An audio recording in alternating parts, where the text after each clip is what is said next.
It's financial and legal challenges of hiring Ukrainian developers in the EU, European Union. And today's speakers, Solomon Amar, Alex Amster, and Olga Pitpaluk. So Solomon Amar is the CEO of All Stars IT.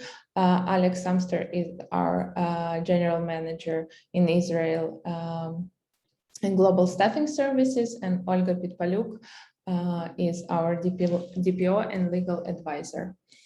And the agenda for today is main challenges that Ukrainian developers have, possible solutions to those challenges, and client's perspective. And I pass the word to Solomon Amar, and he will go through the first part of this presentation. Thank you so much, Alexandra. Actually, as I know, this roundtable was supposed to be in Hebrew language, right? Yes. But I see some non-Hebrew speaking. So if it's okay by everyone, we will do it in English. That's fine with everybody? Okay, so if someone don't like the last minute change, let us know and we will continue in Hebrew, because I see here some non-speakers. So let's respect everybody. Can you move forward, Alexandra? Okay, so I guess that the majority of the people who joined this meetup are struggling, or at least starting to struggle with some first aches regarding their people who might left Ukraine rather before the war, people who, how to say, were stuck out of Ukraine before the war, either people who got the chance to leave Ukraine and decided to do so. And we see that more and more people are leaving and can find a way how to live, although the war state is still on, and the country doesn't allow the majority of men between the ages of 18 to 60 to leave the borders. And yet we see more and more Ukrainians leaving Ukraine. For those of you who have people out of Ukraine, since the war started, we already see some concerns from the people themselves. And we as a company, we were concerned ourselves. We didn't wait for our people to raise some red flags or some concerns. We were thinking for them, and before some kind of legalization problems or taxation problems will come and knock their doors, we decided to do a lot of work. And with the great help of Ola Pitpaluk, our DPO, and the legal advisor and her team, in the last 4 months, we are working around the clock to find more and more solutions and more answers to the situation where Ukrainian people who are not belong to the EU, staying in the EU zone, and facing this or that questions at the beginning, then some concerns, and then slowly also start some problems. I must say that this meetup will be quite limited. We will talk in high level. If any of you will wish to get deeper into a specific problem that he have or she has, so at the end of the meetup, of course, you can contact Alex Amster, the GM of All Stars IT Israel, or Yoav Barnov, who is the sales manager in Israel. And you will be able, of course, to schedule a longer meeting with our legal department and the operation department, and we will sit specifically with you and with your own specific problems. Different people in different countries have different problems, okay?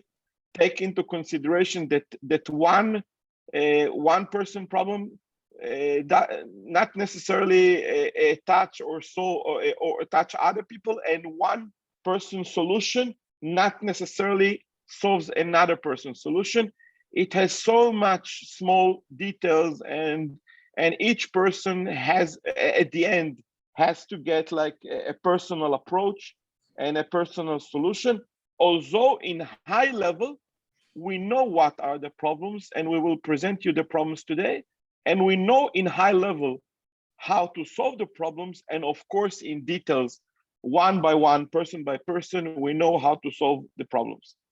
So the biggest main three problems are legalization of stay. Ukrainian people cannot stay in European countries just because there is war in Ukraine. Of course, some countries are more friendly.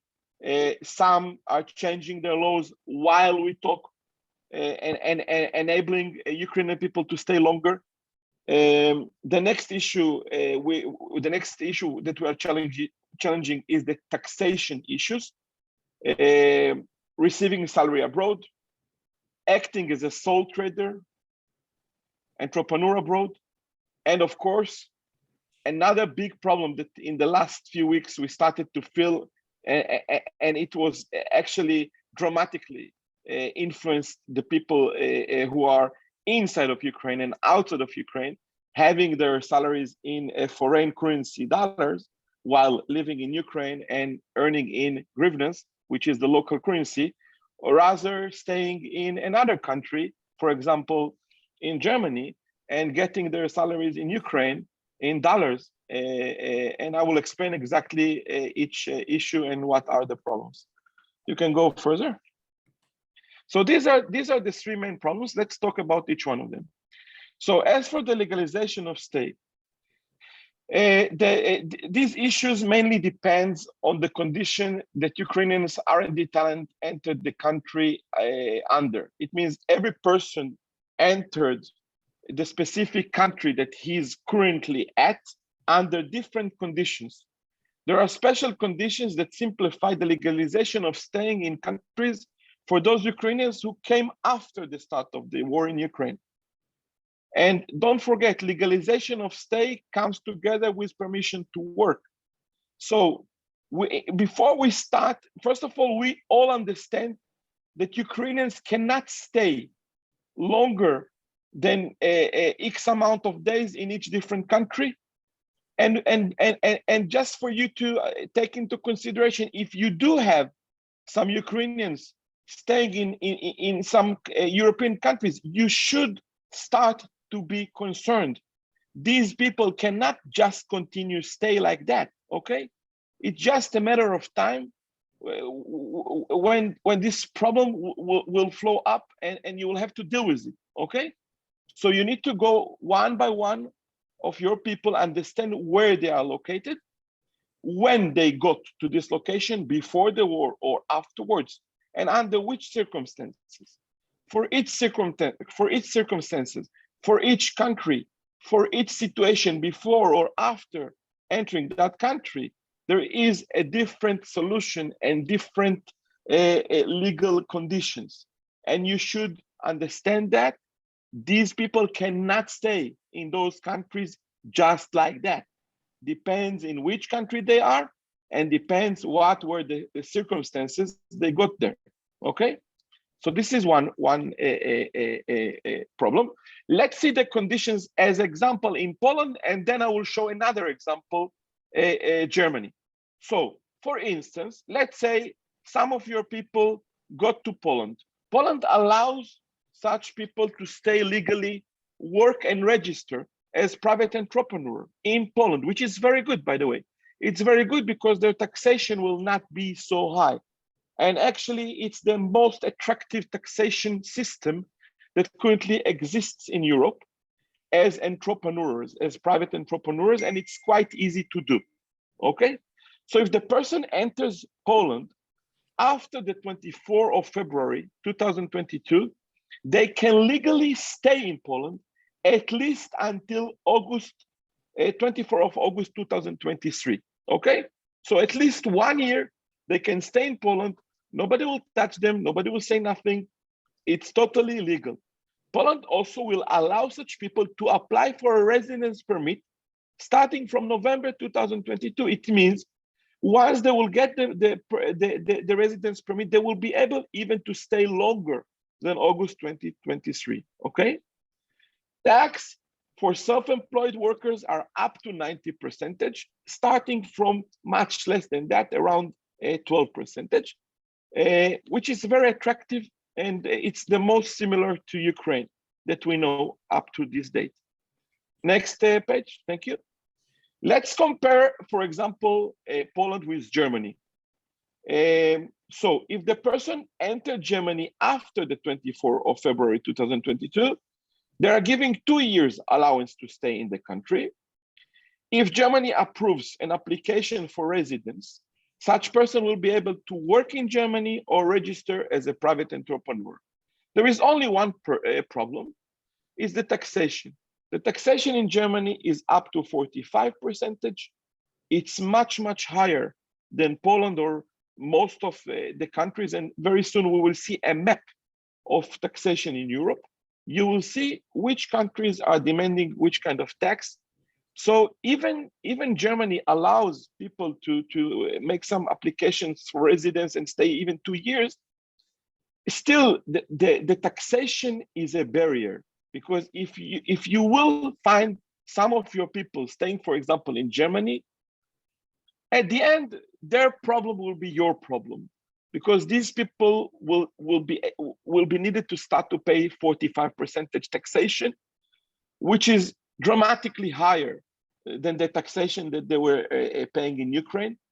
And somehow someone will have to pay that. The question is who, and if it will fall on the talented people or on the engineers, I guess they will not stay with you. I guess they will try to find a local employer who will raise their salary dramatically in order to be able to pay those taxations. Okay, so what we do recommend you is to direct your people to those countries where it's a win-win situation for you and for them. Those countries who are welcoming Ukrainians, helping them to stay, helping them to apply for residence permit, but also supporting a very comfortable and attractive taxation system. Next page, please. About special circumstances, the situation is quite different for those who came to Europe prior to 24th of February. Don't forget that people are traveling regardless of the war. For example, in Nostrazati, we had dozens of people outside of Ukraine the night, the evening of the war started. So as some people left the country before the war started, so all the conditions mentioned before doesn't apply for them. The best choice for these people is to be directly employed in one of the local companies. And on this basis, to get allowance to stay in the country of their choice. By the way, to be directly employed, it's one of the best solutions in either countries. But the question is, what is the taxation? Next slide, please. So let's talk about the directly employed. Directly employed, as I mentioned before, it's the best solution. It's the best solution because it solves everything. It solves the staying permit, it solves the work permit, and it takes off any kind of concerns. It gives some conditions for the people who are staying in that country, including medical insurance in some countries, some social benefits in some countries, depends, okay? Agreements exist between Ukraine and other countries to prevent double taxation. These agreements stipulate how and where Ukrainian citizens should pay taxation. That was one of the questions that many All-Stars employees abroad were asking us. Where should I pay my taxation? Should I pay to Ukraine? Should I pay to Germany? Should I pay to Poland? Okay. So just for you to understand, it's very important. I said at the beginning, every case has to be studied deeply, understand exactly what is the situation of that specific person, where he is, when he came there, under which circumstances, and what is the agreement that exists between Ukraine and the other country. Okay, most of them have agreement with Ukraine, so there is no double taxation. If under a contract of employment, he has to pay social contribution. It's a payment for medical, social security, and pension. Has to pay income tax in the country where they are working, okay? They should issue a yearly declaration of their income in Ukraine, and they should get evidence from the local tax authorities that confirms that such payment and present it to the Ukrainian tax agency. They need to pay the differences in taxes ranges in case the taxation in Ukraine is higher, okay?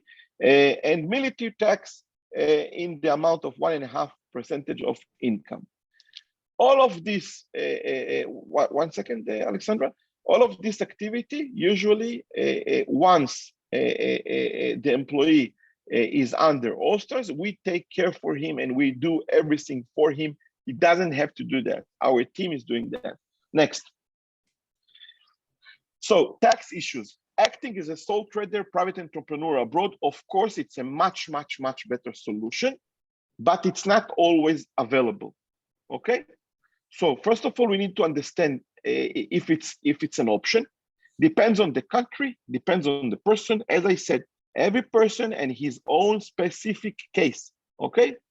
If a Ukrainian citizen decides to register as a sole trader in another country than Ukraine, he has to pay a local tax and social contribution. He should as well yearly declare his income in Ukraine and pay any remaining differences in case exists, plus military tax. Most European countries do not require to pay income tax on foreign income if the person is not considered a tax resident of this country, okay? The factor defining tax residence are defined in the agreement for avoidance of double taxation. As I said before, there will be no double taxation. For instance, in plenty of European countries, you are not regarded as a tax resident if you reside in the country less than 183 days per year.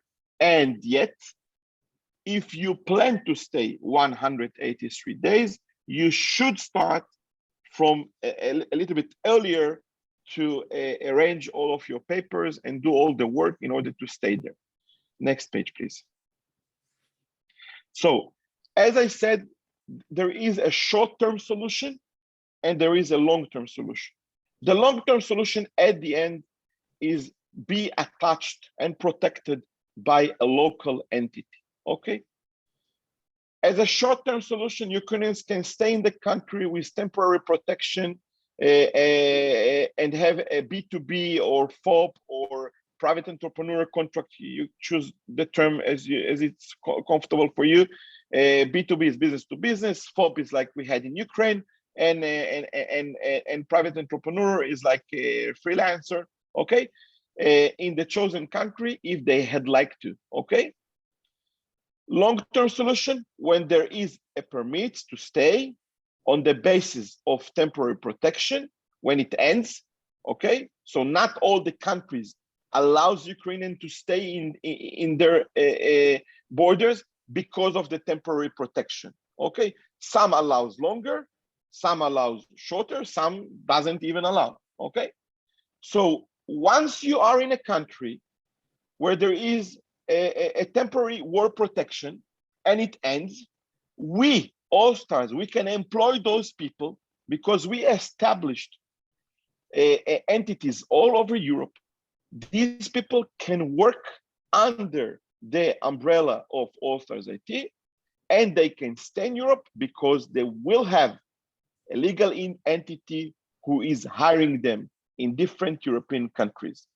So the long-term solution is being hired under a legal entity, and the question is how? Will it be a B2B contract or will it be a directly employed contract? While you guys, as a client, or even if you want to do it by yourself, you have to think very deeply about the cost of it. Because at the end, once these people, once the Ukrainian people who are staying right now in Europe, once they will not be able to continue to have their salaries into their Ukrainian accounts, okay? you will not be able to continue to pay them the same. They might and they will, and we think that they will. We believe that they will. They will come to you and they will say, dear manager, dear hiring manager, please, I have to stay in, let's say, Germany longer for this. I will have to pay much higher taxes. Either you will compensate me and help me in staying in Germany, either I will have to leave you and find a local entity which will hire me, okay? In that case, you have to think, should we hire them as a B2B? Is there an option to hire them as a B2B, which means less taxes in most of the European countries, okay? Another option is to direct them to a better countries, and very soon we will see the map, which are the countries which is better for you and for them to stay for long-term solution, okay? And the last option is, of course, some of them might think or believe that they can go back home, especially in those cities who are already plus minus more calm and more peaceful. Let's continue. So I just mentioned, and another option, of course, another problem which we didn't actually mention is that you people as clients, you have to continue to hire more and more people for your teams. So where should you continue to hire people? So one of the options is all around Europe, and the other is to continue hiring in Ukraine. Ukraine remained the tax and talent pool haven for offshore development, even after all that has happened. You can still hire your R&D specialists there with the help of our recruitment team as well. Continue, please. Okay, Alex Amster.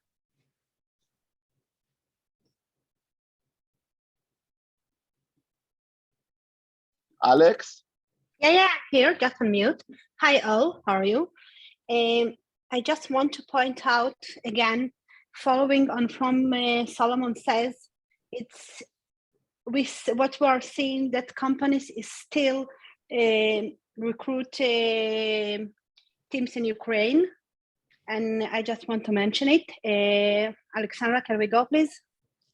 1 second, Alex. I would like Ola Pitpaluk, after my short speech. Ola, would you like to add something or emphasize anything? Maybe I did any kind of small mistake and you want to fix me. Actually, no, I liked so much your speech. It was very interesting. Okay, thank you, Ola. Okay, continue, please. Continue, Alex. Continue, please. For those who doesn't know, Ola is our head of legal department, and she is standing at the top of a very large and serious team who did all of these investigations. Yes, Alex Amster, please continue. Okay, Alexandra. Hi, thanks.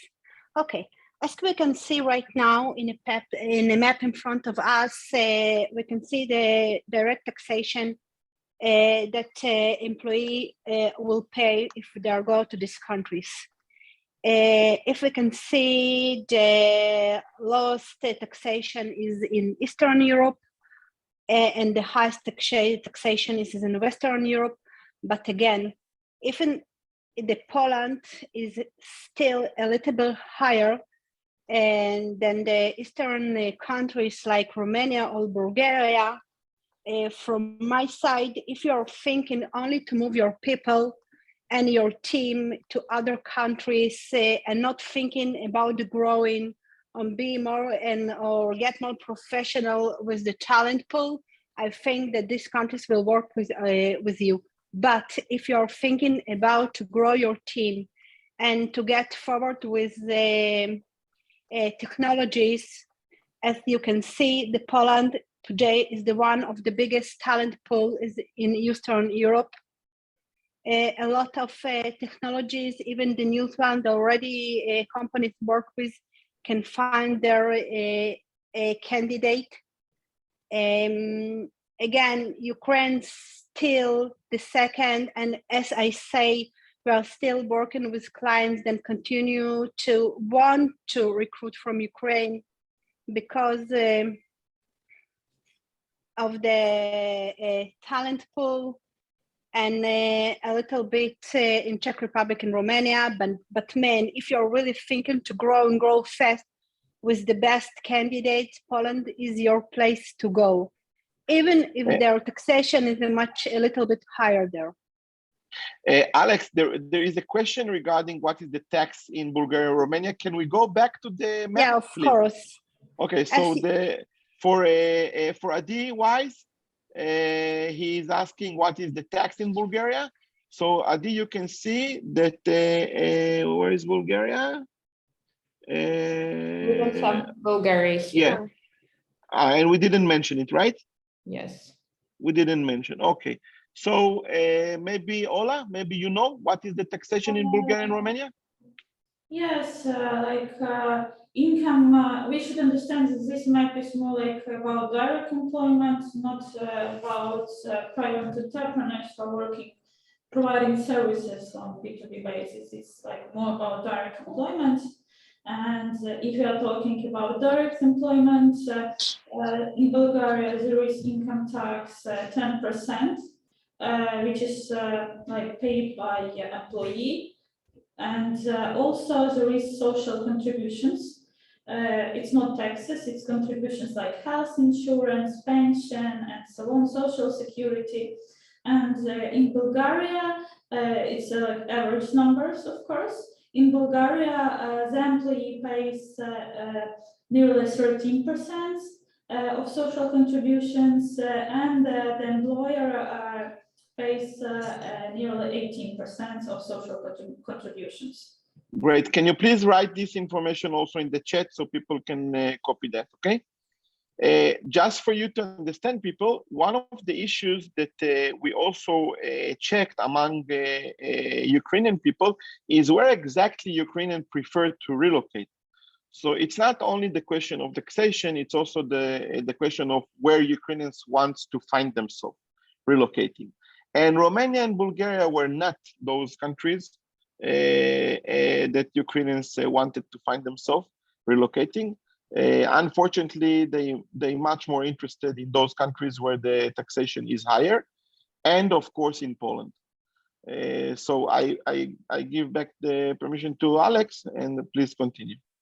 Okay, Alexandra, the next one, please. So why Poland? As I say, 25% of offshore programmers right now of Eastern and Central Europe is located in Poland. This has given the Poland market and from the Israeli clients the best opportunity of time to market. And if you are thinking to grow fast, this is the place to go. Okay. Another reason is the IT growing in Poland. It's like 5 to 10% a year. It's a lot of new candidates that we can find on the market.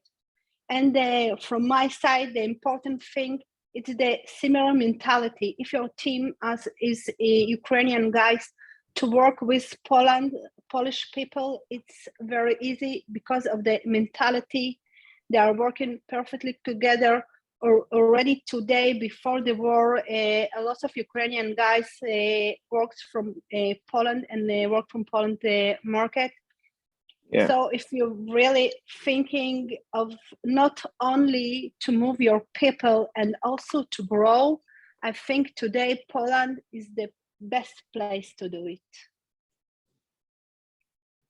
So this is from my side. If you have any question, always you can contact me. Yes, I want to add that even before the war, the Polish market was 25% Ukrainian people who were already moving to Poland many years ago. So Poland as an IT market was a very developed market for Ukrainian people. And it's not a secret that the Polish people and the Ukrainian people are working very well together. So it's quite a natural and a comfortable solution. As for someone was asking about the deal deal. Ola, can you refer to the deal question? Does deal is a solution of hiring people? Yes, I'll answer this question as well. As far as we know, because we also communicated with Deal, as far as we know, they are not offering solutions of direct employment to people who are not locals. Like they can directly employ only local people who are citizens of their state. So if you want to get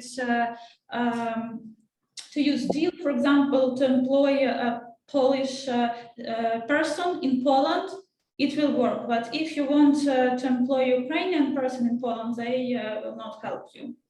Okay, Shai, I hope Ola answered you.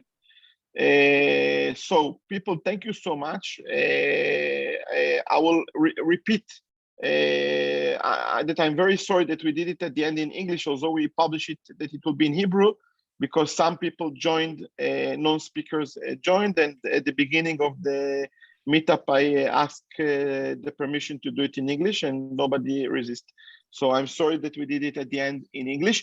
If anyone wants to have a one-on-one call with us and get the legal help of our department and the support, we'll be more than happy, and in Hebrew as well, okay? As toda rabba lekulam, thank you everybody for coming. If you have any questions, please contact Alex Amster or Yoav. You have here their details. If you have any needs of hiring people in Poland, in any place in East of Europe, our global team, which has more than 60 recruiters, will be more than happy to support you. That's it. Thank you everybody for your time, and have a nice day. Thank you. Bye-bye. Thank you. Thank you so much.